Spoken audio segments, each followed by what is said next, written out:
didn't record. The first time it's ever happened. Just nothing. So, luckily I think they go up on the CW app like early the next day, so I'm gonna try to watch it this morning. I have not seen it yet, but we'll talk about that and Dynamite later on. Yeah, I've noticed, I had checked, thing usually changed today, it might not record, but it did record. It was going to record for me, but I think I had to redo Collision. For whatever reason, Collision's been like every other week now working for me. It wasn't going to record, plugged it in to record again, so I don't know why that is, but some direct TV glitch, I'm thinking. Both on leaves of absence from WWE for different unrelated reasons. But you expect them to be back? Do I expect them to be back? Yeah, I think so. Okay, I think so. I don't know, but sometimes I hear that extended leave of absence with no return today, but don't worry about it, they'll be back. And they don't come back. Yeah, that does sometimes happen. I don't think it's going to happen here, but, you're right, though. There's people who are skeptical of that for sure. Bruce's thing was a family emergency, and Hayes has actually been gone for a couple weeks, and for whatever reason, it didn't get out. He's been gone, and he's not going to be back anytime soon. And there's no return date for either of them there. So, but there's nothing. That's basically what it is. So, very high up, both of them. Producer's real high up. Hayes is the producer for all the Bloodline segments, so he's pretty important. I guess he would be the most important producer if he's the producer of the most important program that the company has. So yeah, they're key guys. They've been around for a long time. Pritchard dates back to 87, not consecutively. He's been in and out many times. Hayes has been around for the most part since like 95-ish. He's had his troubles and everything over the years, but maintaining employment in that type of position in a Vince McMahon world for that long takes a lot of credit. Takes a lot of political savvy. I'll say that, because most people, they were working for Vince, run Vince like Bruce, multiple times. So Hayes is very respected as a wrestling mind, which has allowed him to stay in situations where many others would probably have not been able to stay. There's countless incidents, Hayes is a 1980s pro wrestler, and he still is a 1980s pro wrestler, and it's a completely different world from now, and completely different environment. I can see a lot of people going like, well, under Vince understands 1980s pro wrestlers, and this TKO management, they may not have a fond spot for these old wrestlers. So we'll see. All right, we had the TKO earnings call yesterday, and well, they made a lot of money.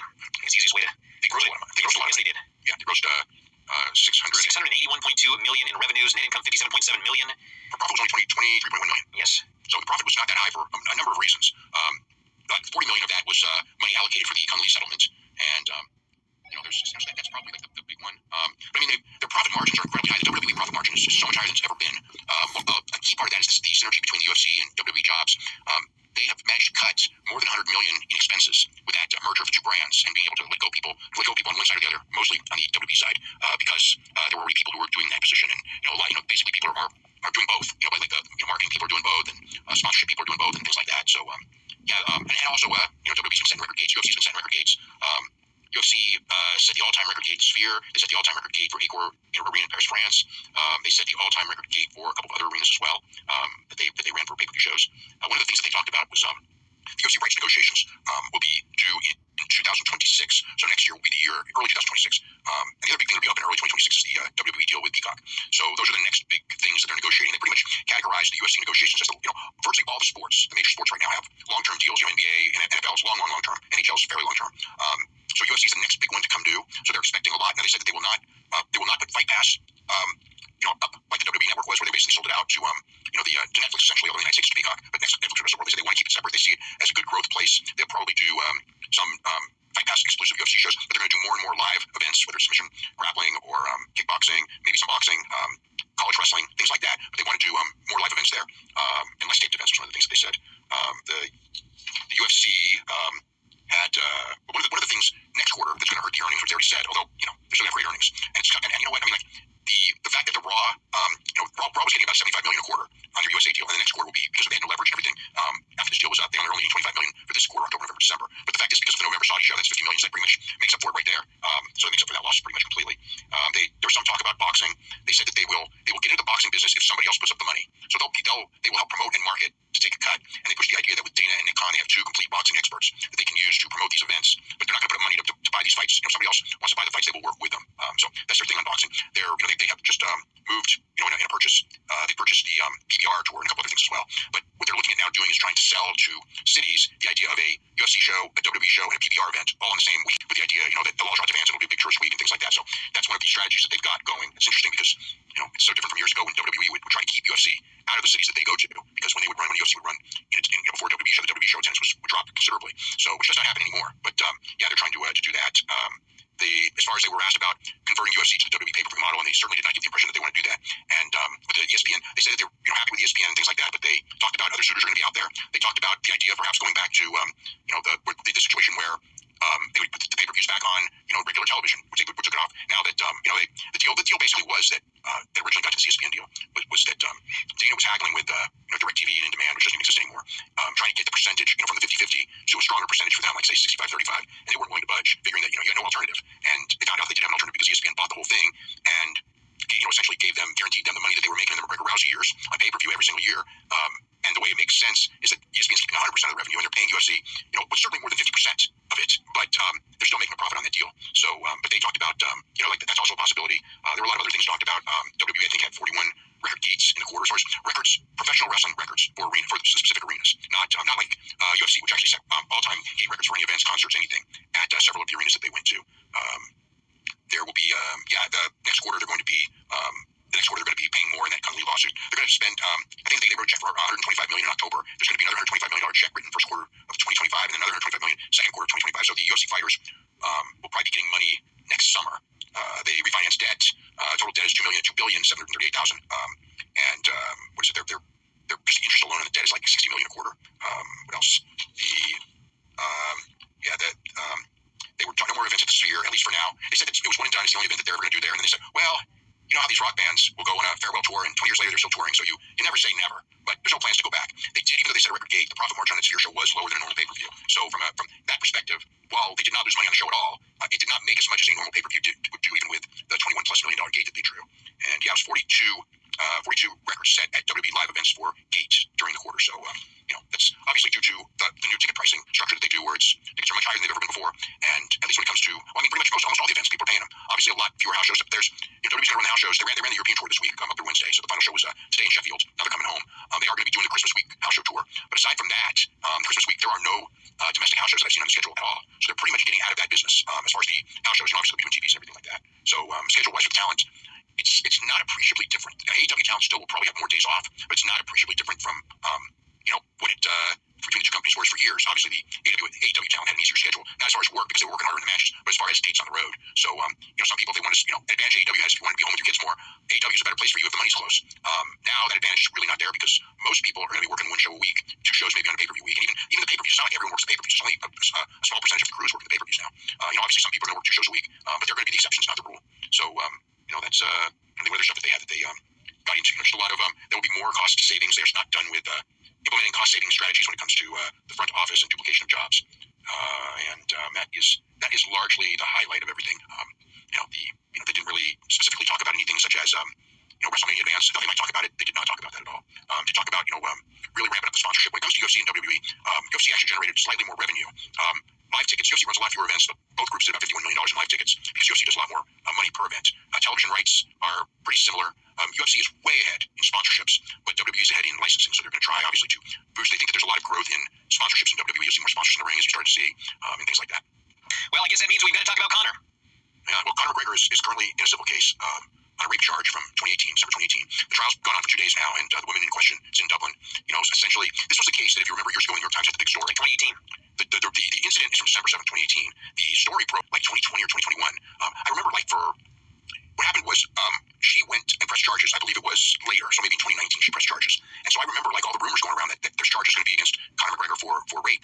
And it was one of those things where eventually there was an article in one of the Dublin papers, and it didn't say Conor McGregor, but it said famous sports star is being accused, internationally famous sports star, and people knew it was Conor McGregor. One of the things, and it's probably a good thing, is that in Irish law, if you were accused of a sexual crime, not only did they withhold the name of the victim, but they withhold the name of the person because of the idea that if you are not convicted, you're innocent, but your reputation is destroyed if your name gets out. So that is a law there. That is not a law in the United States, and eventually the New York Times actually did write a story and did print his name. So this is that case coming up. What happened in that case, as far as the legal case, the prosecutors felt that there was not enough evidence for conviction. The woman involved was brokenhearted and eventually filed suit, and the suit was not settled out of court. It is going to trial, and she testified today. She gave the details of what happened. It's going to be tough because she was McGregor's lawyers already not caught her. They showed footage, which she said she had no memory of things that had happened on that day, from surveillance camera footage showing her going places with them, with Conor and one of Conor's friends, a guy named James Lawrence, who was Conor's sidekick.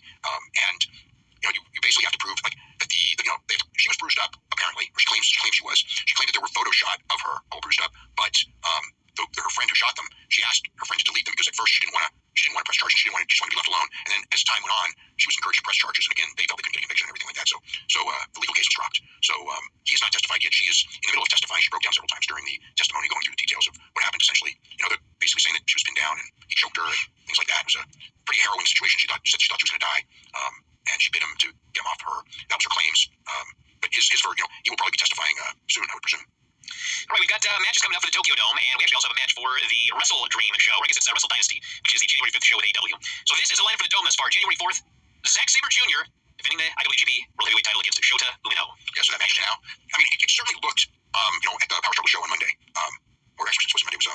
Was it? I think actually it was Monday. I just watched Sunday night. That's why I got all confused. But that was the impression I got watching the show. But everybody was so hoping that somehow, there'd be some Hail Mary and like Okada or Takeshita or somebody like that was going to face Zack at the Tokyo Dome, and they were going to go with Umino. That Umino would maybe wrestle him in maybe like San Jose or maybe in what's the other show? The Long Beach. But that is not the case. It is going to be Umino at the Tokyo Dome, and it's really interesting. It's going to be an experiment. I mean, this is a card that is a fine card. Most of the matches will be very good. There will likely be some great matches on the show. But it is not a marquee show, and New Japan is not on fire by any means. And to draw big, like the last two Tokyo Domes have been a pretty good success. One did 26,000, which was the one with Kenny Omega and Will Ospreay as the first, not the first meeting between the two. I think they may have had one meeting prior at a PWG show. I think it was, maybe I'm wrong, but it was the first one since Will Ospreay became like this big superstar. So that was real big with the out of Japan audience. So they did very, very well. And then last year they did even better, with Naito challenging for the title against Sonata, longtime tag team partners, and Bryan Danielson against Okada, and it was Moxley and Will Ospreay and David Finlay in the three-way. So that was a lot bigger marquee stuff. So Zack and Umino, Zack, he's a fantastic wrestler, one of the best in the world, right up with anyone. But not a history of being a giant draw, and this is his first time this is his first time on top at the Tokyo Dome. And Umino also first made it at the Tokyo Dome, and Umino's in a tough position when he came out, the people booed him. He's kind of become an uncool character, and when you're a babyface and you're uncool, that is a very, very tough position to be in. So if they get 25,000 people, or even close to that, I would call this a big success, and it will show that people will buy January 4th Tokyo Dome because it's January 4th Tokyo Dome, no matter what the card is. Or if they are down, it will tell that they won't do that. So this is an interesting test to the value of January 4th at the Tokyo Dome. Well, the rest of the show so far has Hiroshi Tanahashi versus Evil, which was announced quite a while ago. Actually, it was the first match announced for the show. We got David Finlay versus Yota Tsuji for the IWGP Global title. Probably, I would expect a title change there. We have Toki versus El Desperado for the junior title. That match is going to be tremendous. Toki is great, and they're both great. But that's going to be that'll be tremendous. Zack and Umino really should be tremendous match. The two times that Umino has really been put in a position, going for the championship. The one with Will Ospreay. Was a phenomenal match. The one with John Moxley was a phenomenal match as well. So he's 2 for 2 and challenging. And so as far as the match itself, it should be a Tokyo Dome level match, but there's just that stigma of Umino as being kind of like not a big success as far as much as they've been trying to push him.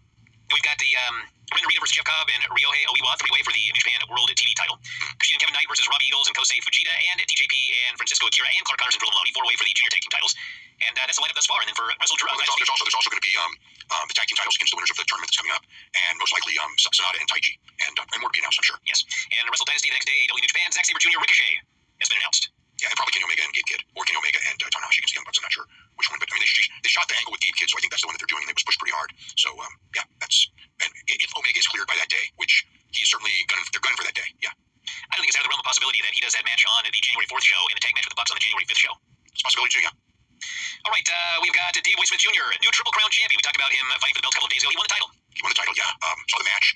Good match. It was different, to say the least. I mean, the thing about this is when he was a kid, he was a big tape trader and everything. And plus, in that family, you know what I mean? It's like you live in that family, you're watching a lot of wrestling tapes because everyone in that family was between, TJ and Natty and, everyone was they grew up around wrestling. And not just their local wrestling. I mean, they grew up, the one thing with Calgary was that it had that big connection with Japan. So they all watched a lot of Japanese stuff. So Harry, growing up, I mean, his big thing, he loved All Japan Pro Wrestling. Triple Crown, Budokan, that glory days, Masao Kobashi, Akira Taue, Steve Dr. Death Williams, Jumbo Saruta. These were like his heroes who he wanted to be like.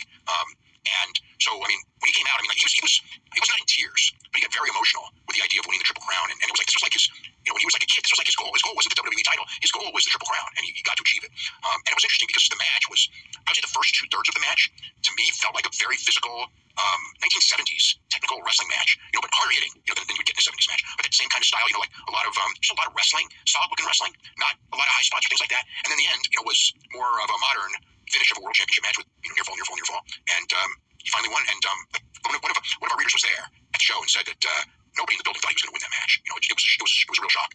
And he talked about afterwards, that the Triple Crown was, I mean, he grew up watching it and everything like that. And he thanked his trainers, Tokyo Joe, Billy Robinson, Josh Barnett, and Minoru Suzuki, and also thank Johnny Ace, which I don't know if this is the right week to be thanking Johnny Ace, but he did. And when he was in there, Johnny Ace, I think Johnny Ace was one of the people who gave him the advice to go there full time, because the deal with him is he essentially was offered a deal to go to All Japan and be the top foreign star and team with Kento Miyahara in main events and things like that. And the deal was they wanted him to live there, and be a regular on every tour, which takes, it's one thing to go to Japan for a week or even a month. It's another thing. There are guys who have lived there. Before it was very rare, like, Destroyer lived there. But in recent years, Chris Robinson lived there for a while with Tony Storm. And Will Ospreay and Bea Priestley lived there. Zack Sabre does live there. A lot of the guys at certain points have moved there. Jeff Cobb lives there as well right now. So he's living there as well, at least for the next couple of months. And he got to achieve his goal. And that was that.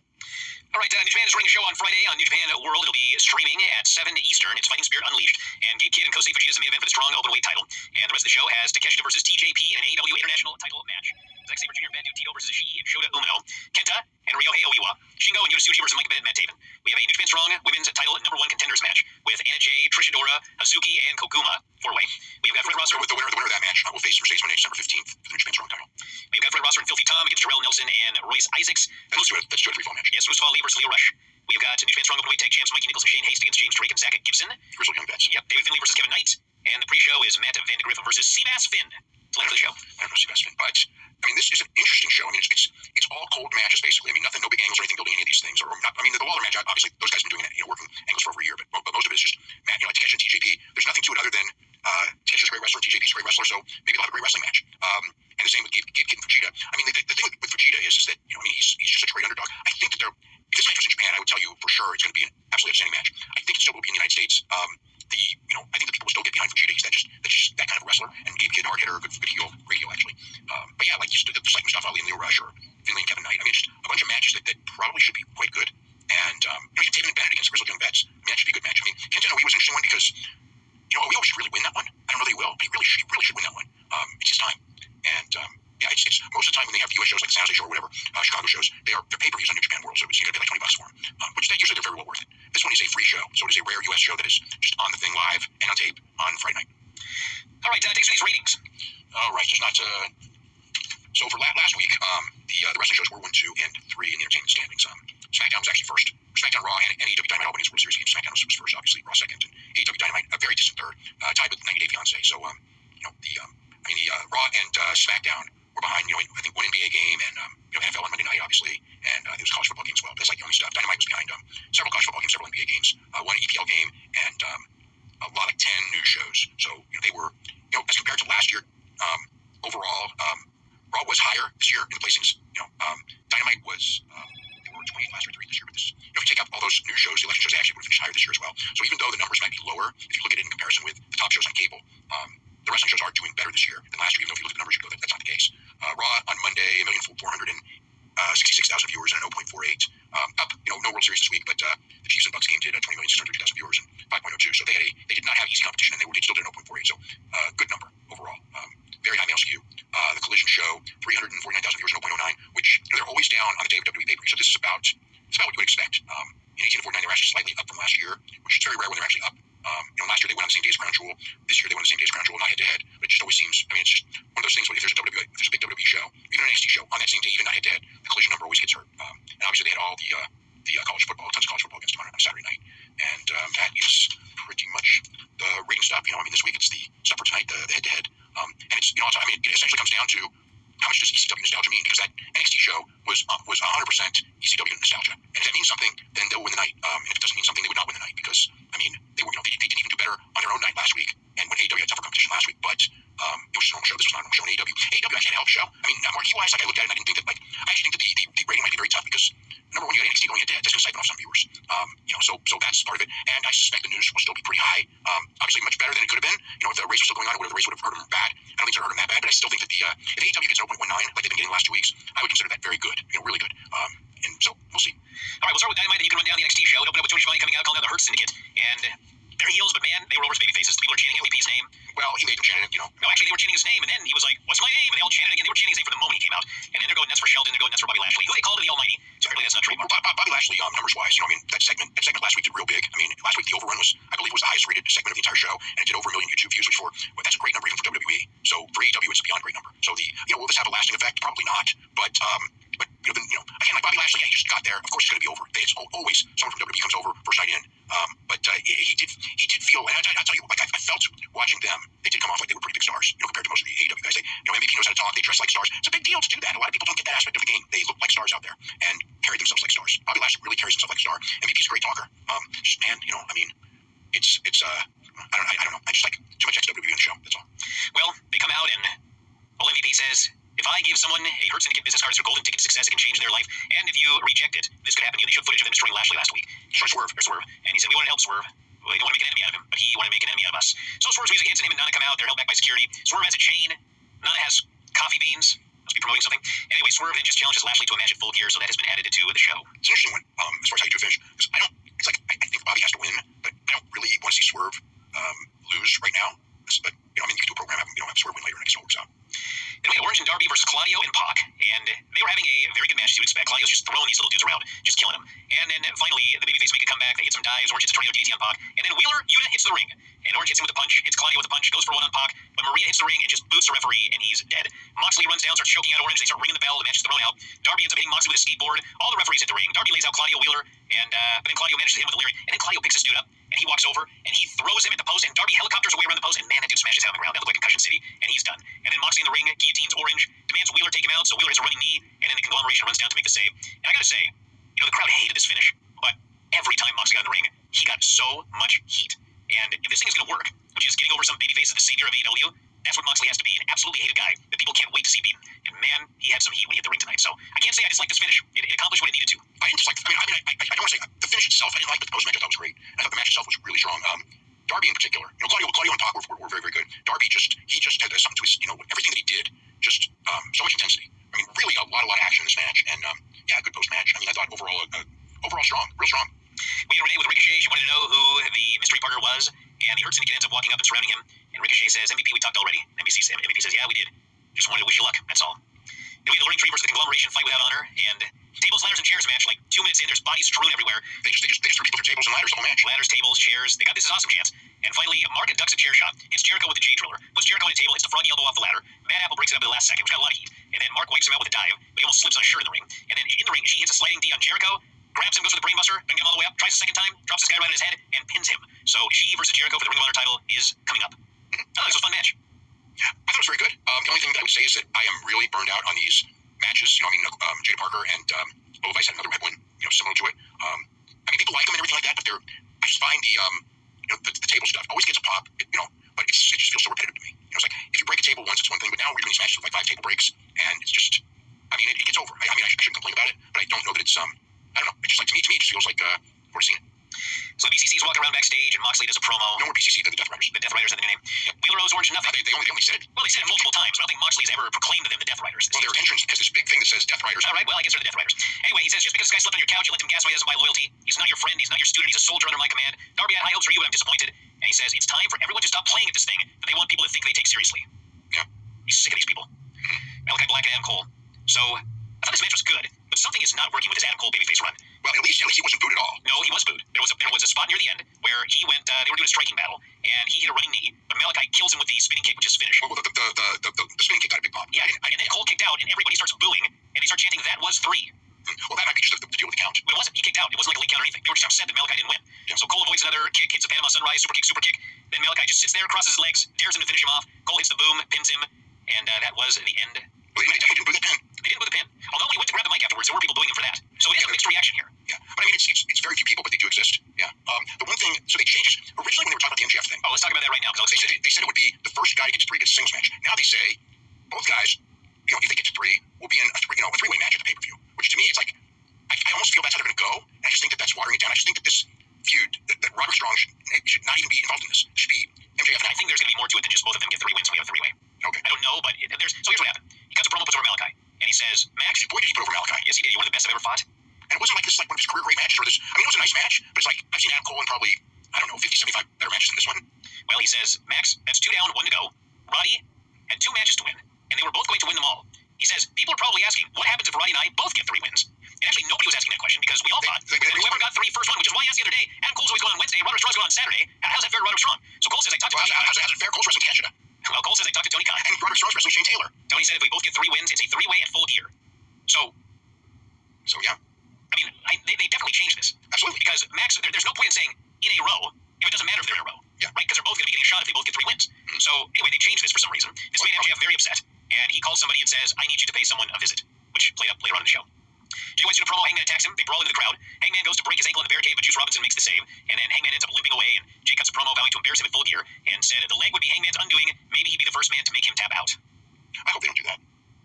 And we had Statlander's backstage doing a promo. She's facing Mercedes for the TBS title at Full Gear. Vows to become the new champion. She starts walking off, and Renee's going to throw her the next thing. I also hear a screech, and the camera pans over, and she's on the ground. And at first I thought, oh my gosh, she destroyed her knee again. But in fact, the story was Mercedes and Camille tried to run her down, but didn't hit her. So they cut into the car, and Mercedes screams to Camille, "We missed her! Are you stupid, or are you dumb?" And she says, "Go get her!" And so she goes to get her, and Statlander beats both their asses. She slams Camille's arm in the door, choke slams Mercedes on the hood of the car, and that was the end of the segment. So it looks like we are splitting up Camille and Mercedes. And so they've been teasing that already, and also Mercedes and Chris Statlander was officially announced for Full Gear, which had been known. Yes. So Christian and the Patriarchy come out, much security around ringside, and I will give them a lot of credit here. Christian explains, Kip is now part of the Patriarchy, and he says, some of you are probably wondering why Kip took that clipboard away from me and prevented me from cashing it. Take a look at this clip. And they show the clip of Kip grabbing the clipboard and running off, and Christian goes after him, and they round the corner, and there's Claudio and Pac. And Christian says, the reason he took that clipboard was because he knew that the BCC was going to attack me and cost me that match, and so he stole the clipboard and saved my championship match. Yep. I thought, goddamn, that's exactly what happened. How about that? And it was good that they showed a replay, because I forgot that aspect of it. So Nick is not happy when Christian says that Kip is the best son he's ever had. Hooks music hits, he comes out on the ramp. Christian says, listen, you're a crazy guy, you're a wild card, and the deal is, I want you to be my son. But because of that, I had to destroy your father. He's a legend, but he was a big fish in a little pond, buckled under pressure when he got to the big stage, hit by the announce table. Do you want to be an announcer like your father or a revered multi-time world champion like me? I wish your father was dead. So Hook's furious, hits the ring, security cuts him off. Hook starts killing security, Patriarchy bails. Looks like it's going to be Hook and Christian coming up at Full Gear. Yep. So Don Callis is cutting a promo. He's asked about Archer and Cage, and he actually says, no more 50-50. These guys are killing everybody. Like, goddamn, they are. So some guy shows up, and he hands Callis an envelope in a ring box, and he says, this is a message from the devil. It's MJF on the phone. He says, I need somebody to take out Adam Cole. If you do this, Callis, there will be more money where that came from. But if you scratch up my ring, I know plenty of guys who will scratch you up. And Callis puts on the ring, and away he goes. Penelope Ford and Jimmy Hayter.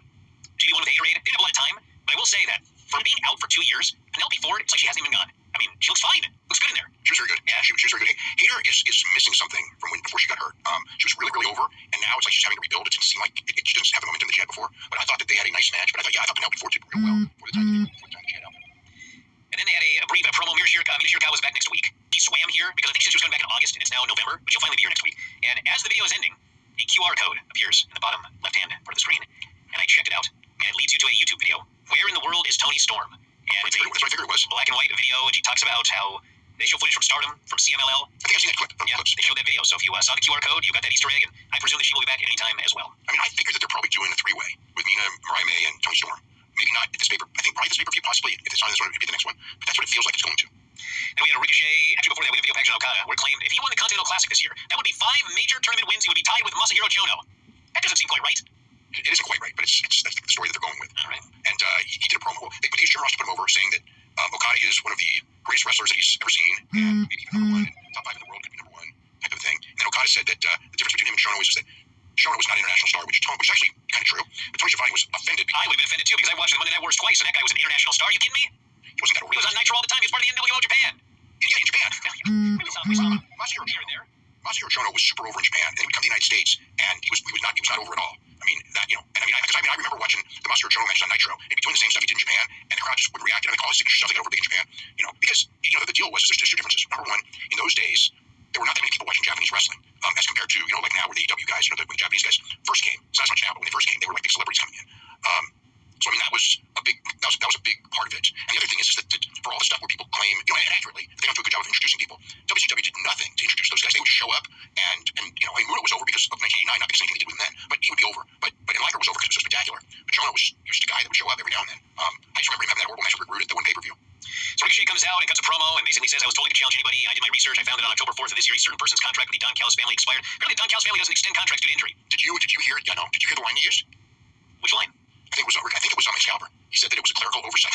Yes. And when Rock's contract was not renewed in like 2006, that was a clerical oversight. That was like that. They fired that clerk. Yeah. That was like I remember. You know, that was a very famous line because Vince actually told that. You know, when like Rock's contract expired at the end of the year. I remember the whole story. And you know, he was in the movies, and it wasn't a big deal. And him and Vince weren't necessarily getting along well anyway, because Vince didn't think that he didn't think Rock was making wise choices in the movie business, because he thought when he was playing the gay character in the one movie, Vince thought that Rock should be, you know, what he ended up being, you know, the big tough guy beating everybody up role, you know, which is, you know, where he ended up making his money after all. But he wanted to be, you know, full range actor, take different parts, things like that. At the time, that was his goals at the time. Lost a lot of weight, so he would not play the big muscle man guy and everything. But anyway, yeah. So 1 year the contract is up. It was 2003 or something. I forget the year. But he was talking about Twin Mania. I mean, like I remember, you know, him. You know, we were discussing names. You know, he wanted to work with Sting real bad, which would have been difficult. But wanted Macho Man, but Macho Man was pretty much done then. There were a couple other names he was thinking of. But you know, contract expired, and then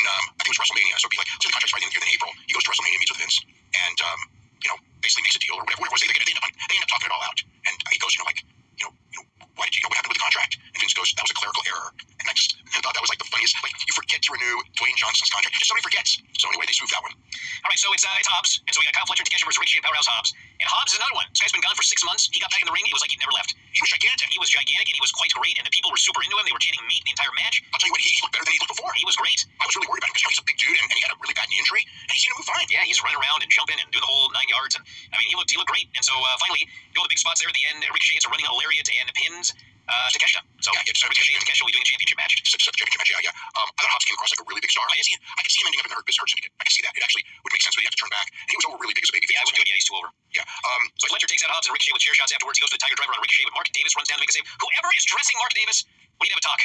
What? This is weeks in a row they're coming to the building. You guys have been to wrestling shows, okay? So he gets in the ring, and Kyle and him get in a shoving match. Archer and Cage in the ring, they kill Davis. Adam Cole tries to make the save. Takeshita rolls to the back with him. They're doing the match next week. Kyle goes for the screwdriver, but Will Ospreay's music hits and this place goes bonkers. And he hits the ring, makes the save. Ospreay, Ricochet, Davis, and Hobbs run off the heels to end the show.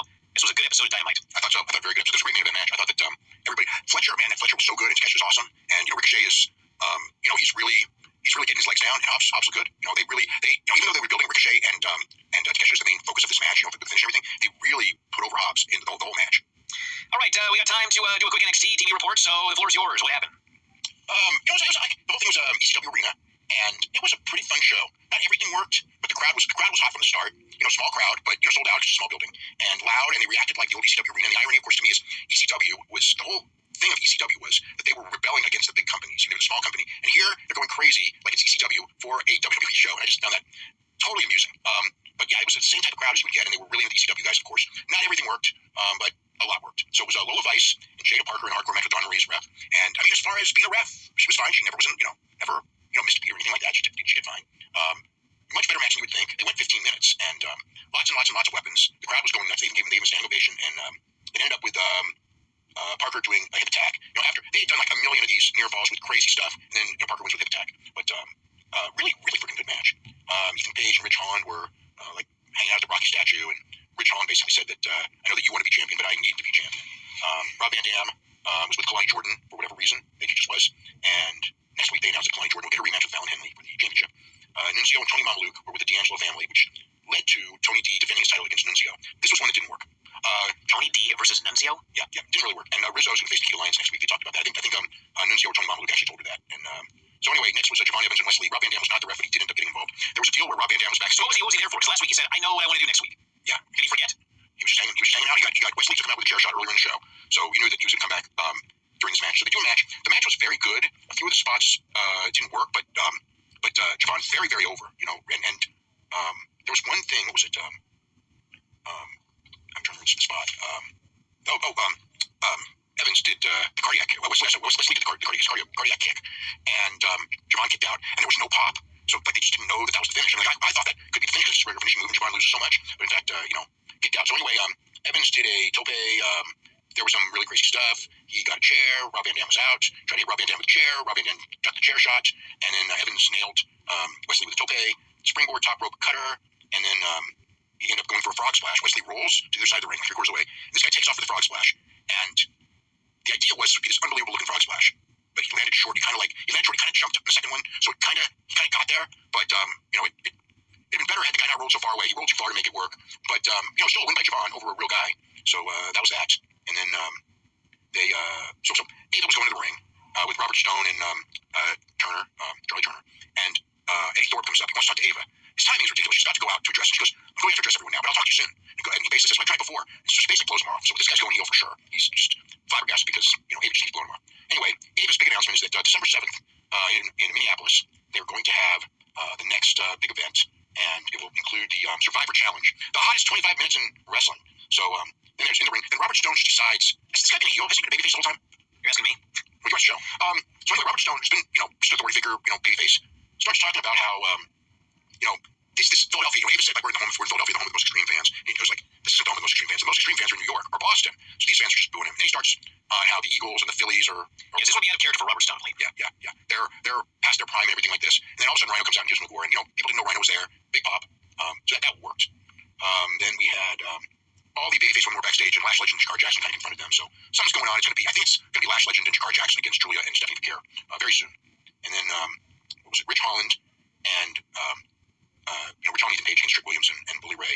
And, Bully Ray was super over. Bubba Ray, as they called him. He was really over everything he did, got over. But, didn't really look that good. Looked old. Didn't really have a big spark to him. I was a little, but I mean, the shtick was very, very over. Everything he did got over. It wasn't like that, but it was just didn't really do much trick. It like Trick carried the match really. It ended up with Rich Holland cradling Trick, pinning him clean. So on the next show in Minneapolis, it's obviously going to be Rich Holland challenging Trick for the championship. And then afterwards, they both beat up Trick Williams, and then Bully Ray made a comeback. They did the What's Up spot with a Trick, and then he told Trick to get a table. Trick couldn't find a table. They acted like it was a screw up, and there's a table missing, and what are they going to do? But in fact, Devon comes out with a table, and they Devon does nothing, just brings a table, and Trick and Bubba chokeslam Ethan Page to the table because obviously they had to protect Rich, so they did nothing to Rich, but Ethan Page's role was to just do the spot, and then Ashante the Adonis and Deion Lennox are talking, and this guy's he's dating all these women, but he can only think of Carmen Petrovic. Deion Lennox in the back? Yep. And then she comes in. So basically the thing is that like she cost him the match, and he's telling her, they start arguing, and he says, "You're not even my type," and all this, and you're not my type. So they're like not getting along, but of course they both want to get along. So we're just dragging the thing out. Tony D'Angelo and Nunzio. This one didn't work, even though the people did chant. You still got to Nunzio. Him and Tony looked. I mean, they are old, but they looked old. And it was not a good segment at all. Tony beat him very quickly. But yeah, just not good at all. Francine's deal. They remember they advertised her. She just was in the crowd, and they had a quick shot of her, and she was in the crowd chanting ECW, so they had like nothing for her at all. Then Sean Spears and Brooks Jensen were talking, so I think Sean Spears is going to be wrestling Tony for the North American title, maybe even next week, but very soon. Lex King was with William Regal, and he just says, I just couldn't take the Nux. I don't want to be like my father. And Regal said that he's very proud of him and all that. And then Regal comes and he's walking around and sees Charlie Dempsey, and they do this thing where it's like you're supposed to know that Regal's his father, but they do kind of this thing about like, do you want to be like your father? And Dempsey's kind of like doing this like, I don't know about this, and but the announcers never. It's like you're supposed to know that they're the father, but they never actually tell you. So when we talk about like the idea of like playing to the hardcores, I mean, this was it because there was like a weird segment, like it was just Regal talking to Charlie, and that was pretty much it. And Regal told Miles Bourne and Tavion Heights that they need to go after the tag team titles. So that was his advice, and he's presented as a older sage dude. He lines in a promo for a match next week with Rizzo. That's that, Henley and Jordan, and then the start of the match to determine who's in the Survivors next week. So then the main event, very good match, was Jason Shane, Dom Henley, Jasmine Nix, Roxanne Perez, Cora Jade against Julia Stephanie Vaquera, Colleen Jordan Grace, and Zarya. And I mean, the idea certainly was to present Zarya as the big star of the match, but goddamn, Jordan Grace was fantastic in this match. Nobody was in that long. I mean, Roxanne like kind of carried a lot, I think, on the one side, which made the match good. She's the best wrestler on that side. But goddamn, when Grace got the hot tag, she was on fire. She was great. I mean, everyone was fine. Good match. They chant TNA at Jordan Grace. The finish was, Zarya speared Julia. Was it Julia? When somebody moved. And then, but anyway, Zarya pinned Roxanne Perez with an F5, so obviously it's going to be Roxanne Perez and Zarya for the championship, probably in that Minneapolis show as well. And Jasmine Nix also looked better than she looked. She wasn't in much, but her timing and stuff looked good. Jordan, worked with Henley, doing stuff to build up. Jordan did this moonsault to the floor on all the heels at one point. Looked really, really good. And, overall good show. Real good show. All right, let's do the Rampage winners. We're going to wrap it up. Okay, hold on. So, Hikaru Shida beat Van with Falcon Arrow. Three-way tag match. Tatum and Bennett, the Infantry, and the Dark Order, which was Reynolds and Silver. Ended up with Tatum pinning Reynolds. And then, so it was a good match. After the match, Brian Cage came out, attacking the Kingdom. Lance Archer then came out as well. And they laid out Ben and Taven. So it looks like we're getting Ben and Taven against Cage and Archer pretty soon. Roderick Strong ran in for the save. They laid him out as well. And Taven and Ben did make a comeback on Cage and Archer and ran them off. Top Flight beat JD Drake and Beef. Dante Martin pinned Beef with a double arm DDT, or double team DDT. The two teams shook hands afterwards. And then, remember we were talking last week about that great match with Kyle Fletcher and Commander? Yes. Yep. And what did we do to follow up? So the follow-up is that they were Rush beat Commander. They just went back from last week. Did I tell you that? And that's a botch. That is such a freaking botch. The guy got over so big. That match was so good. Oh my god. And they should do something with Commander instead of having him be this guy. And it didn't do well in the ratings in that quarter, which I knew it wouldn't, because Commander, when Commander first came in, his quarters were really strong for a couple weeks. It was so spectacular. But as he kept losing, it got worse and worse and worse. Surprise, surprise. And now he lost again. After the match, what was it? Taven, so Leo Rush won. More aggressive, sort of heelish in the match, but they did shake hands afterwards. So that was the show. Leo Rush and Commander, after doing the lowest rating in the history of the show, had a rematch with Leo Rush win. All right, well, we got to wrap it up for today, everybody. The New Observer's up on the front page. Back issue as well. Another New Observer out on Friday. And we've had a bunch of shows over the last couple of days. We got big stuff coming up this weekend. And you can always check out the front page for all of the latest. And that is it. We'll talk to you again after a while.